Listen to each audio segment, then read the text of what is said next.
Mon nom est Andrew Ryan. Permettez-moi de vous poser une simple question. Ce qu'un homme obtient par le travail à la sueur de son front, cela ne lui revient-il pas de droit? Non, répond l'homme de Washington. Cela appartient aux pauvres. Non, répond l'homme du Vatican. Cela appartient à Dieu. Non, dit à son tour l'homme de Moscou. Cela appartient au peuple. Pour ma part, j'ai choisi d'ignorer ces réponses. J'ai choisi une voie différente. J'ai choisi l'impossible. J'ai choisi Rapture.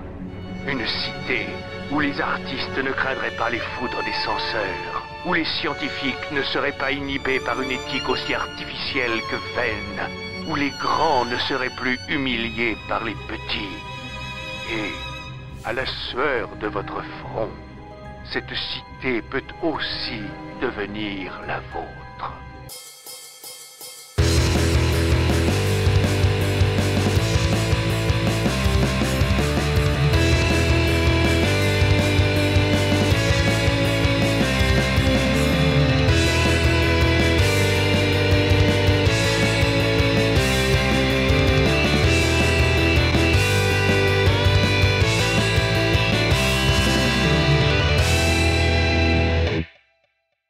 Une cité où chacun peut réussir par lui-même avec les mêmes chances au départ et sans jamais être bridé par la censure ou l'éthique. Bienvenue à Rapture. Les jeux BioShock 1 et 2 se passent dans les années 1960 dans une ville, Rapture, qui est une ville sous-marine construite après la Seconde Guerre mondiale par un certain Andrew Ryan. Cette cité sous-marine se trouve dans l'Atlantique Nord et elle est évidemment cachée des gens de la surface, les parasites. Elle est fondée sur un principe assez simple, le rejet du capitalisme, du communisme et de la religion. Rapture se veut être une utopie, puisqu'elle permet à chacun de réussir par lui-même, vu qu'elle fonctionne sur un principe assez simple, l'objectivisme. Alors, l'objectivisme, ça existe, ça n'a pas été inventé pour le jeu. C'est une philosophie développée par Ayn Rand, qui veut en fait que chacun ait pour principe et pour but ultime son bonheur à lui seul. C'est pour cela du coup que les questions d'éthique et de censure n'existent pas. Après des années d'études, étais-je vraiment un chirurgien avant de les rencontrer? Nous gâchions nos coups de scalpel avec notre moralité désuète.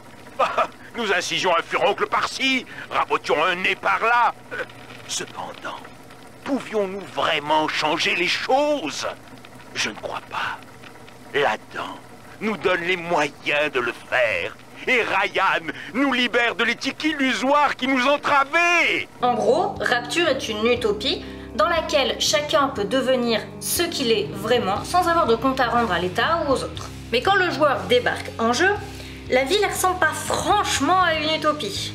La ville est en partie inondée, complètement cassée, il y a des espèces de zombies chelous qui vous attaquent, et vous pouvez croiser des petites filles super flippantes.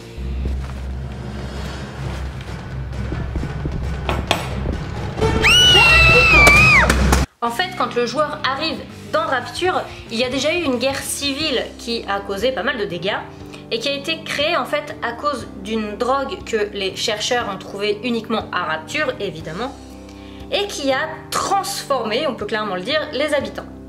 Déjà, physiquement, ils sont pas mal abîmés les gars, ils sont assez difformes, ils sont assez flippants. Ils ressemblent en fait aux expériences menées par le docteur Arnold Gillis, qui avait fait des tentative un peu foireuse pour essayer de réparer les gueules cassées. C'était des soldats qui avaient été abîmés au niveau du visage au front. Le front de la guerre, pas le front... Enfin, vous avez compris quoi. Et sinon, en plus d'être abîmés physiquement, ils sont devenus complètement fous, ce qui explique la guerre civile. Et tout ça à cause d'une drogue créée sur place à la base pour améliorer les humains. Ou comment transformer le rêve d'Andrew Ryan en cauchemar, ou comment transformer une utopie en dystopie.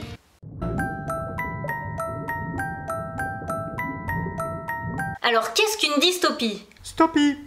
Ta gueule. Quand je dis dystopie, je parle aussi des contre-utopies, des anti-utopies, des utopies négatives, etc. personne n'est vraiment d'accord sur le bon terme à adopter. Certains trouvent en fait que le préfixe 10 fait trop maladie congénitale. Ces maladies en fait qui sont transmises de manière héréditaire du parent vers le bébé. Et du coup ça voudrait dire que la dystopie est un petit peu le bébé mal formé de l'utopie. Ce qui du coup, bref, on va dire dystopie, hein, comme ça tout le monde est d'accord, on prend un seul terme, ce sera plus simple. Et donc en gros la dystopie, eh bien c'est une utopie qui a déraillé. Le système prévu à la base a tellement bien marché que du coup ça s'est transformé en enfer. Je vais m'expliquer. Prenons pour exemple Rapture dont je viens de parler. En voulant promettre aux gens une totale liberté, ils ont donc permis à des chercheurs de trouver cette nouvelle drogue qui a permis aux gens d'être améliorés et du coup de les rendre complètement fous puisque les tests n'ont sûrement pas été assez longs. Et c'est ce qui a créé la guerre civile qui a causé la chute de l'utopie Rapture. La dystopie, elle est apparue surtout à la fin du 19e siècle, mais elle va vraiment être à la mode dans la seconde partie du 20e siècle, c'est-à-dire après les deux guerres. L'intrigue se passe généralement dans notre monde, c'est-à-dire dans nos villes ou nos pays, mais dans un futur dans lequel il ne fait pas bon vivre. Les bienfaits qu'avait imaginé l'utopie se sont retournés contre l'homme. En fait, ça pousse à une relecture de nos objectifs utopiques. Vous voudriez plus de surveillance dans nos rues afin que l'on puisse arrêter beaucoup plus rapidement les criminels? Voilà, et pour terminer, vous me mettez une caméra ici, une par ici et une, voilà, juste là. Ouais, mais si on fait ça, il aura plus du tout d'intimité. Ah bah oui, ils auront plus d'intimité, mais au moins si quelqu'un vient cambrioler ou faire un meurtre, on aura les images. Bim! Des caméras partout, une surveillance constante jusque dans vos toilettes, plus aucune intimité. En gros, voilà l'idée.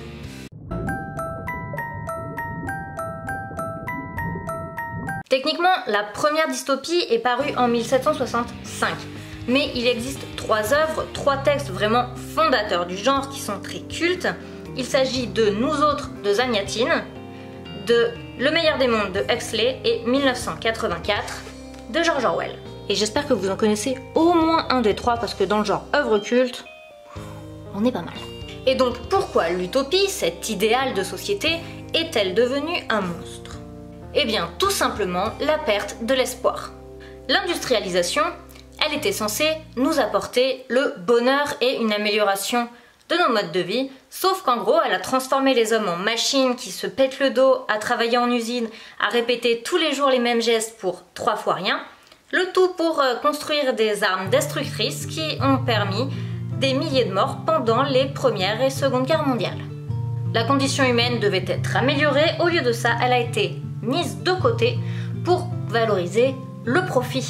Ce n'était pas tout à fait ce qui était annoncé à la base et les gens commencent à se dire que ce que le progrès avait promis, ça s'est un peu retourné contre eux.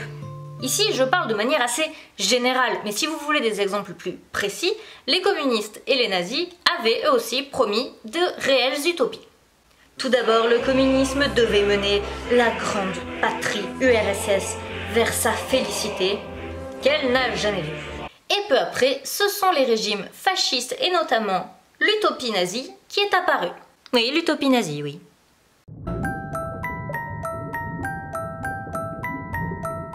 Oui, mettre ensemble les mots utopie et nazisme, ça semble complètement paradoxal, mais pas du tout. L'utopie, qu'est-ce que c'est? C'est la perfection, c'est créer une société idéale, c'est faire disparaître les conflits.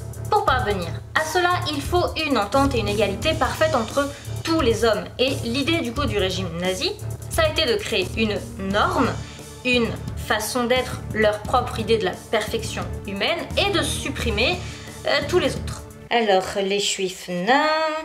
Les homosexuels, sûrement pas, non, non, non. Qu'est-ce que... Ah oui, les handicapés, ça je supprime aussi.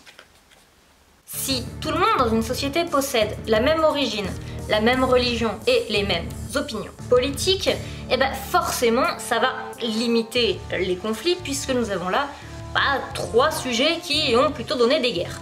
Et comme on dit, la fin justifie les moyens. Pour les nazis, la fin c'était leur société idéale. Et donc le génocide était un moyen d'y parvenir. Horrible mais justifiable. La Révolution française a commis des crimes au nom d'une société, république parfaite. Eh bien, le régime nazi a tué tous les gens qui n'entraient pas dans leurs normes afin de réaliser leur utopie. Et afin d'être sûr d'éliminer tous les intrus, l'État les surveillait énormément, notamment en fichant sa population. Oh mais non, mais j'avais déjà fiché 6872 personnes aujourd'hui, je vais devoir recommencer. Cette surveillance, elle allait super loin, puisqu'en gros, tout le monde surveillait tout le monde, au cas où vous puissiez dénoncer un intrus qui pourrait mettre à mal l'utopie. Ou dénoncer ton voisin qui te gave un peu trop à passer la tondeuse un dimanche matin. Et c'est là qu'on peut voir les dérives d'une utopie, puisqu'elle est tellement prête à tout pour se réaliser, qu'elle peut aller jusqu'à supprimer les libertés, ou même aller au meurtre de masse. Tout ça, en fait, dans l'intérêt général, du moment que c'est pour le bonheur commun. Ah mais moi je voulais juste que les gens y soient contents.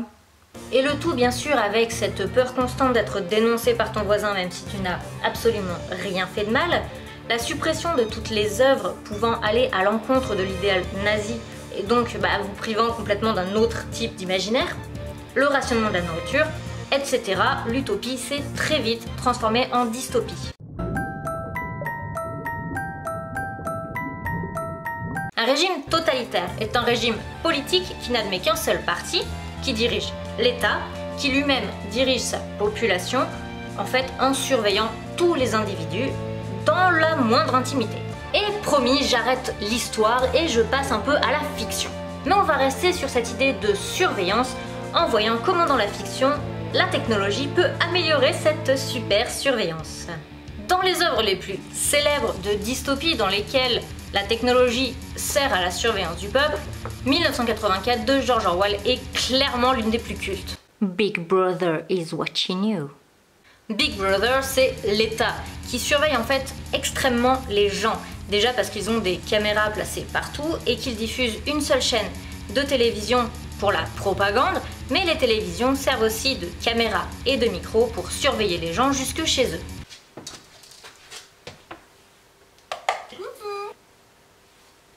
Le but, c'est bien sûr d'éliminer toutes les personnes pouvant nuire au parti pour garder un contrôle total. L'idée, bien sûr, déjà, c'est de dissuader les criminels de commettre n'importe quel type de crime, mais aussi d'éviter une guerre civile, puisque si tout le monde est d'accord avec tout le monde, il n'y a pas de raison qu'il y ait des conflits. Mais au final, l'homme n'est plus libre de ses mouvements ni même de ses pensées, puisque la technologie s'infiltre partout afin de l'en empêcher.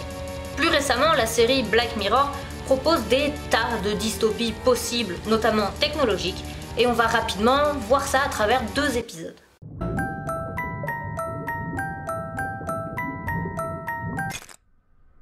Tout d'abord, dans l'épisode 3 de la saison 1, toutes les personnes ont un implant juste ici, qui permet en fait d'enregistrer leurs souvenirs, qu'ils peuvent ensuite revisionner, que ce soit tout seul dans leurs yeux, ou le partager avec d'autres personnes sur un écran.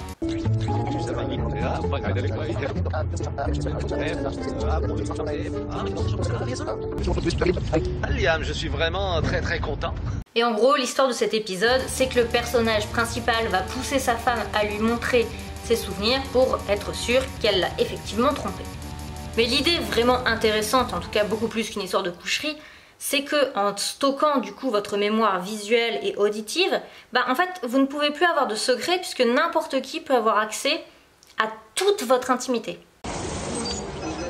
Monsieur Foxwell, vous pouvez me montrer vos dernières 24 heures en vitesse 4, s'il vous plaît? L'autre épisode dont on va parler vite fait, c'est dans la saison 4, l'épisode 2, où au départ on voit une petite fillette qui disparaît pendant toute une après-midi. Vu que la maman elle a été genre méga super paniquée, elle décide de tester une puce donc qui est en test, qui n'est pas encore sur le marché, qui se met dans le cerveau des enfants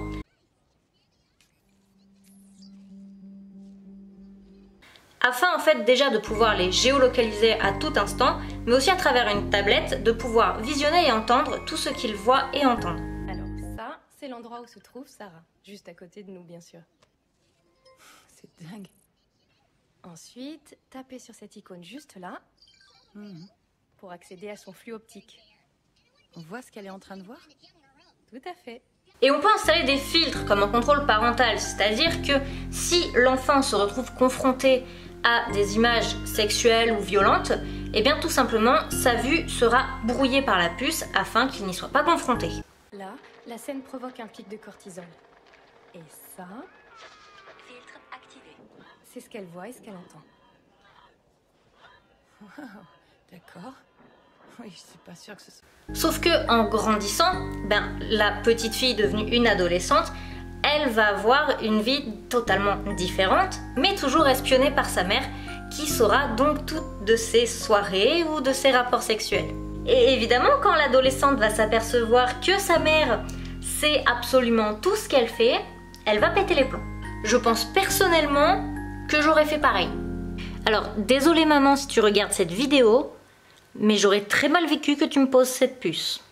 Dans les deux cas, il s'agit quand même de totalitarisme technologique. Même si là, on est encore dans l'utopie. Le premier, c'est de pouvoir garder absolument tous ses souvenirs, ne jamais rien oublier, sauf si vous le décidez, et ça, ce serait super. Et la deuxième permet quand même de géolocaliser son enfant, de savoir à tout instant où votre petit bébé est. Donc si jamais il se fait kidnapper ou quoi, vous pouvez le voir.